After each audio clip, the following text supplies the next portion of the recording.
Dear students, in last lecture we study about the digestion. What is the process of digestion and what is the structure of digestion? हमारे last topic के अंदर कि digestive system जो थी यानी आहार नाल या एलिमेंट्री कैनाल उसकी स्ट्रक्चर पढ़ रहे थे। उसमें हमने ये पढ़ा था कि भाई माउथ क्या होते हैं। माउथ के अंदर एक स्ट्रक्चर पाई जाती है जिसे बकल कैविटी कहते हैं। बकल कैविटी यानी मुख गुहा। इसमें यहाँ पे फेरिंग्स या ग्रसनी पाई जाती है। आपने ये भी पढ़ा कि जो फेरिंग्स होती है, इस फेरिंग्स में दो तरह की ओपनिंग या छिद्र पाए जाते हैं। एक तो होता है भोजन नली जिसे हम कहते हैं फूड पाइप, और दूसरा होता है ग्लॉटिस, ये ट्रेकिया है। इसमें आपने ये पढ़ा था कि फेरिंग्स के अंदर दो तरह के ओपनिंग या छिद्र पाए जाते हैं। एक तो होता है वो भोजन नली या फूड पाइप का होता है, दूसरा श्वास नली या ट्रेकिया का होता है। श्वास नली वाले पार्ट को ग्लॉटिस कहते हैं। इसके ऊपर एक ढक्कन के समान संरचना पाई जाती है जिसको एपिग्लॉटिस कहते हैं। यह इसको ढके हुए रहती है। यह ट्रैफिक पुलिसमैन की तरह कार्य करती है। जैसे ही भोजन को अंदर निगलते हैं, ऐसी स्थिति में ये हमारे ट्रेकिया को या श्वास नली को बंद कर देती है जिससे भोजन इसके अंदर नहीं पाया जाता। तो ये हमारे फूड को डाइवर्ट करने का काम करती है, इसीलिए ये एक ट्रैफिक पुलिसमैन की तरह से काम करती है। अब next our topic is started stomach. अगला टॉपिक जो है हमारा स्टमक होता है। ये एक स्टमक है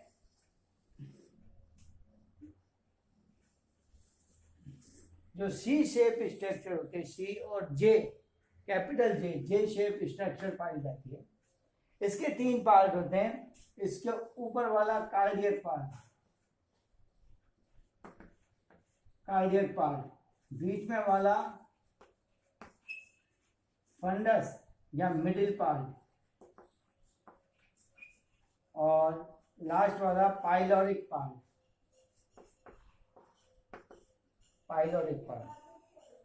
तो हमारा जो स्टमक होता है वह एक थैले के समान मस्कुलर स्ट्रक्चर या पेशीय संरचना होती है। थैले के समान मस्कुलर या पेशीय संरचना होती है। यह जो हमारा एब्डोमेन होता है यानी उदर गुहा होती है, इसमें बाईं ओर लेफ्ट साइड में डायफ्राम के नीचे की ओर स्थित होती है। इसे तीन भागों में बांटा जाता है, कार्डियक भाग, फंडस भाग एंड मिडिल भाग। इसमें से कार्डियक भाग और फंडस भाग में जो है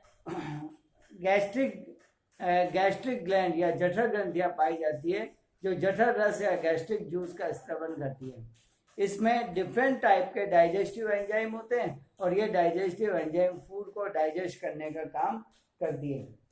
जबकि जो पाइलोरिक ग्लैंड होती है इसमें म्यूसिलेस ग्लैंड यानी श्लेष्मा ग्रंथियां पाई जाती है। ये श्लेष्मा का सीक्रेशन करती है। इसके अलावा इसमें डिफरेंट टाइप की सेल्स भी पाई जाती है जिसे oxyntic cell and zymogen cell कहते हैं।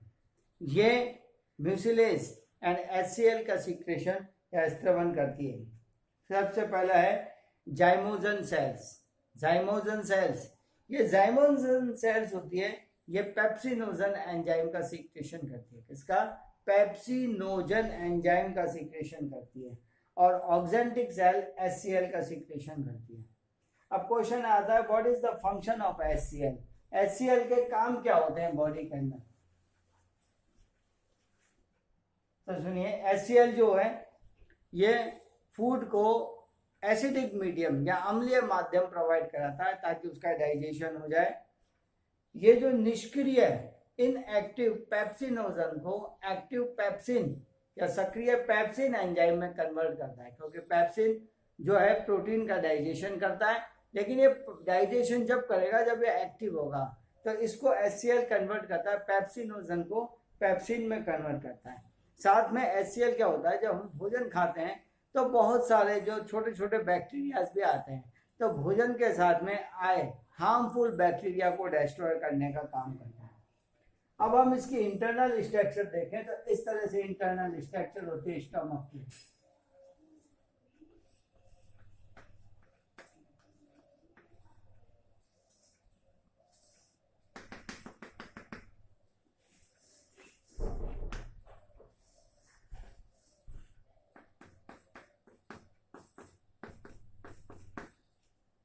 ये इसकी इंटरनल स्ट्रक्चर है। इसमें इसके ऊपर पार्ट वाले पार्ट है, इसका नाम है सिरोसा। सिरोसा।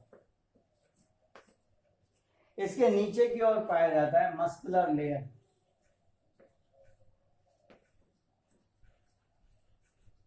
या पेशीय स्तर।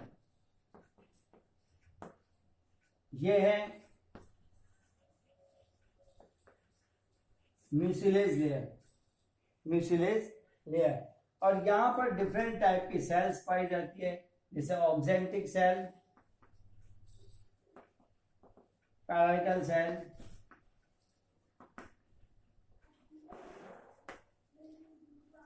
यदि हम स्टोमक के इंटरनल स्ट्रक्चर देखें तो यह एक मोटी जो दीवार से, ये मोटी बॉल से मिलकर के बनी होती है, जिसका बाहरी स्तर सिरोसा होता है।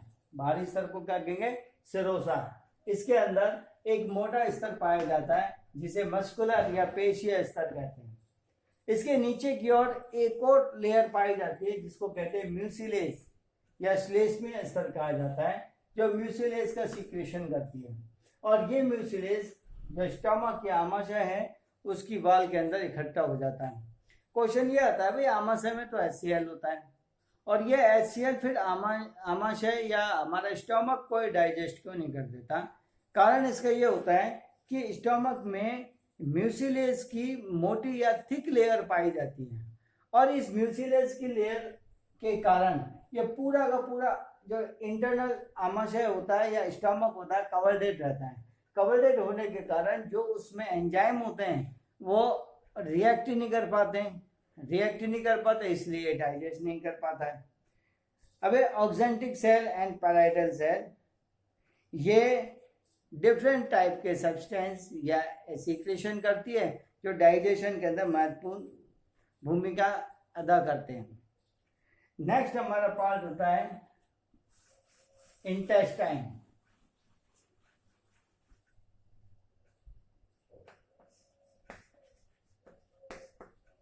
इंटेस्टाइन जिसको हम कहते हैं आंत। इंटेस्टाइन जो होती है आमाशय या स्टोमक के ठीक नीचे की ओर पाई जाती है। यहाँ 2 टाइप ऑफ इंटेस्टाइन होती है, small intestine and large intestine, छोटी आंत और बड़ी आंत। अब बात करें स्मॉल इंटेस्टाइन की, छोटी इंटेस्टाइन की, तो ये जो होती है लगभग 3 मीटर लंबी होती है। 3 मीटर लंबी होती है और 3 पार्ट में डिवाइडेड होते हैं, duodenum, jejunum and ileum. Duodenum, jejunum and ileum 3 part में डिवाइड होती है small intestine, duodenum, jejunum and ileum. बात करें ड्यूडेनियम, ये ड्यूडेनियम यू आकार की स्ट्रक्चर पाई जाती है जो स्टोमक से जुड़ी हुई होती है, और यू आकार की स्ट्रक्चर पाई जाती है। यहाँ पर एक स्पेसिफिक ग्लैंड होती है जिसको पैंक्रियाज कहते हैं। यहाँ पैंक्रियाज या अग्नाशय पाया जाता है जो कि ट्रिप्सिन एंजाइम का सिक्रेशन करता है और डाइजेशन में महत्वपूर्ण भूमिका अदा करता है। दूसरा होता है जेजिनम। ये जेजिनम जो होता है इन दोनों को जोड़ने का काम करता है, ड्यूडेनियम और इंटेस्टाइन को जोड़ने का काम करता है। ये आपने देखा इंटेस्टाइन का कॉइल पार्ट होता है, कॉइल पार्ट होता है। इसमें जो डिफरेंट टाइप की सेल्स पाई जाती है, जैसे गॉबलेट सेल, कलश कोशिका पाई जाती है।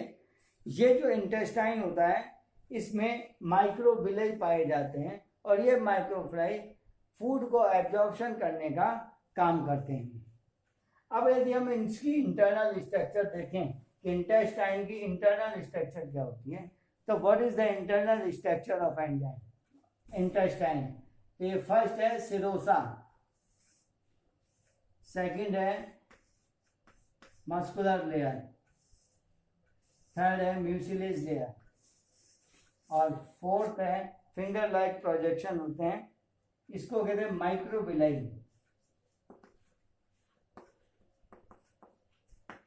माइक्रोविलाई, इसमें बीच बीच में जो सेल्स होती है उसमें ये है पेयर्स पैचेस।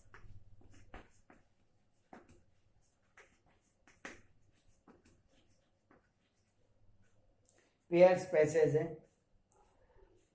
यदि हम इंटेस्टाइन की इंटरनल स्ट्रक्चर देखें तो बाहर की ओर एक लेयर होती है जिसको सिरोसा कहते हैं। इसके अंदर मस्कुलर लेयर पाई जाती है और उस मस्कुलर लेयर के नीचे जो है ये श्लेष्मा या म्यूसिलेज लेयर पाई जाती है। इसके नीचे की ओर फिंगर लाइक प्रोजेक्शन पाए जाते हैं। इस फिंगर लाइक प्रोजेक्शन को हम माइक्रोविलाई कहते हैं। इसमें दो तरह की चीजें पाई जाती है, एक तो Peyer's patches and goblet cell या कलश कोशिकाएं पाई जाती हैं। अब बात करते हैं लार्ज इंटेस्टाइन, बड़ी आंत की। लार्ज इंटेस्टाइन इस तरह से होती है।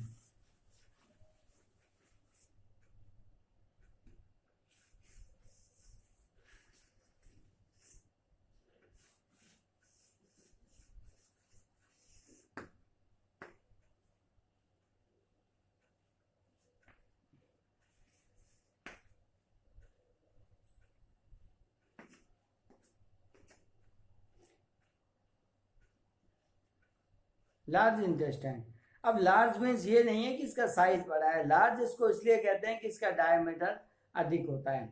ये 3 पार्ट्स में डिवाइड होती है, caecum, colon and rectum. Caecum, colon and rectum. सबसे पहला पार्ट होता है सीकम। ये वो पार्ट होता है जो स्मॉल इंटेस्टाइन और लार्ज इंटेस्टाइन से जुड़ा हुआ होता है, यानी कि वह पार्ट जहाँ से small intestine and large intestine आपस में जुड़ी होती है उसको सीकम कहते हैं। सीकम पे एक स्पेसिफिक स्ट्रक्चर पाई जाती है जिसको वर्मीफॉर्म अपेंडिक्स कहते हैं। वर्मीफॉर्म अपेंडिक्स आज जो है ये वेस्टिजियल ऑर्गन के रूप में पाई जाती है, परंतु पहले कभी इसका काम बहुत ज़्यादा था, सेल्यूलोज के पाचन में काम में ली जाती थी, तो पहले ये वर्मीफॉर्म अपेंडिक्स पाई जाती है, अब नहीं पाई जाती। कोलोन, ये कोलोन, ये कोलोन पाया जाता है। कोलोन रिलेटिवली लार्ज पार्ट होता है, बड़ा पार्ट होता है। इसमें छोटे छोटे इस तरह की स्ट्रक्चर पाई जाती है जिसको होस्ट्रा कहते हैं। कोलोन 3 टाइप का होता है। First ascending colon, second transverse colon और थर्ड होता है डिसेंडिंग कोलोन। तो colon is an important part of large intestine, is the largest part of intestine and divided into 3 parts: ascending colon, transverse colon and descending colon. It contains different type of hostra. इसमें hostra पाए जाते हैं, क्योंकि यूँ कहें कि इसकी जो वॉल होती है, भित्ति होती है, उस पर उभरे हुए स्थान पाए जाते हैं। इन उभरे हुए स्थानों को होस्ट्रा कहते हैं और इसमें छोटे छोटे छिद्र पाए जाते हैं, पोर्स पाए जाते हैं, उन पोर्स को टिनी कहते हैं। फिर आता है रेक्टम, ये रेक्टम वाला थर्ड पार्ट इसमें होता है रेक्टम। डाइजेशन के पश्चात जो वेस्ट फूड होता है, ये वेस्ट फूड रेक्टम के अंदर इकट्ठा हो जाता है। रेक्टम जिसको कहें मलाशय, यहाँ रेक्टम के रूप में इकट्ठा हो जाता है और यहाँ से एनस या गुदा के माध्यम से इसको बाहर त्याग दिया जाता है। तो इस तरह से ये हमारे डाइजेस्टिव सिस्टम की स्ट्रक्चर होती है। इसके अलावा इसमें कुछ ग्लैंड्स भी पाई जाती है। यह ग्लैंड्स कौन सी है?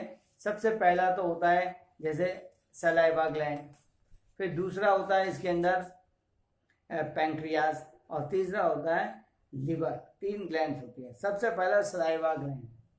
सलाइवा ग्लैंड ये माउथ में हमारे गम्स और चिक्स यानी गाल और मसूड़ों के बीच में पाई जाती है। ये एक सलाइवा का सिक्रेशन करती है। सलाइवा जिसको लार कहा जाता है, ये लार या सलाइवा का सिक्रेशन करती है। ये हल्की क्षारीय या बेसिक मीडियम में पाई जाती है। इसमें एक एंजाइम पाया जाता है जिसे टाइलिन एंजाइम कहते हैं। ये टाइलिन एंजाइम डाइजेशन में हेल्प करता है और स्टार्च को माल्टोज में कन्वर्ट कर देता है। साथ ही इसमें लाइसोजाइम एंजाइम पाया जाता है। जब हम फूड को चबाते हैं तो लाइसोजाइम एंजाइम इसमें मिक्स हो जाता है और मिक्स होकर के जो हानिकारक बैक्टीरियाज होते हैं उसको ये डिस्ट्रॉय करने का काम करता है। पैंक्रियाज ग्रंथि, आपने देखा था ड्यूडेनियम के अंदर एक लीफ लाइक स्ट्रक्चर पाई जाती है इस तरह की, इसको पैंक्रियाज या अग्नाशय कहा जाता है।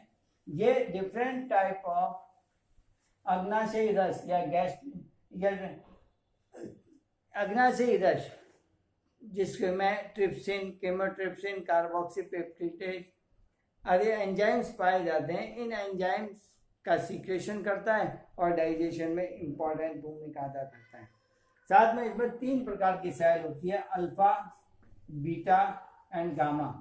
अल्फा जो होती है ग्लूकागॉन हार्मोन का सीक्रेशन करके, बीटा सेल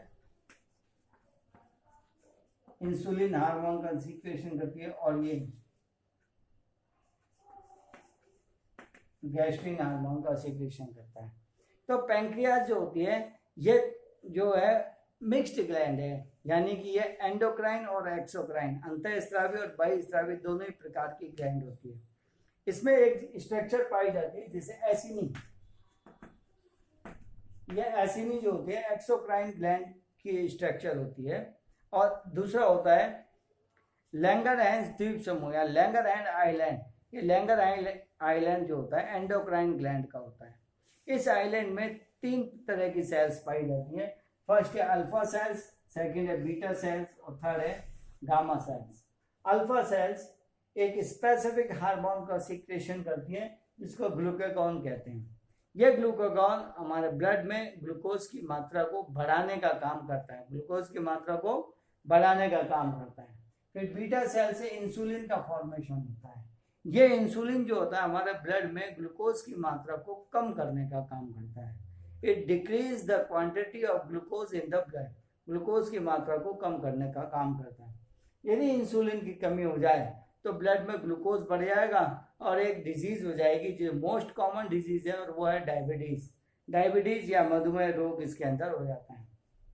ये जो होती है गैस्ट्रिन, गामा सेल्स होती है गैस्ट्रिन हार्मोन का सीक्रेशन करती है और यह गैस्ट्रिक जूस के सीक्रेशन पर कंट्रोल करता रहता है। नेक्स्ट आता है लिवर एक इंपॉर्टेंट स्ट्रक्चर होती है, बहुत से इसके फंक्शन होते हैं। तो नेक्स्ट टॉपिक के अंदर या नेक्स्ट लेक्चर में हम पढ़ेंगे what is the liver and what is the function of liver, यकृत क्या है और उसके काम क्या होते हैं। Thank you.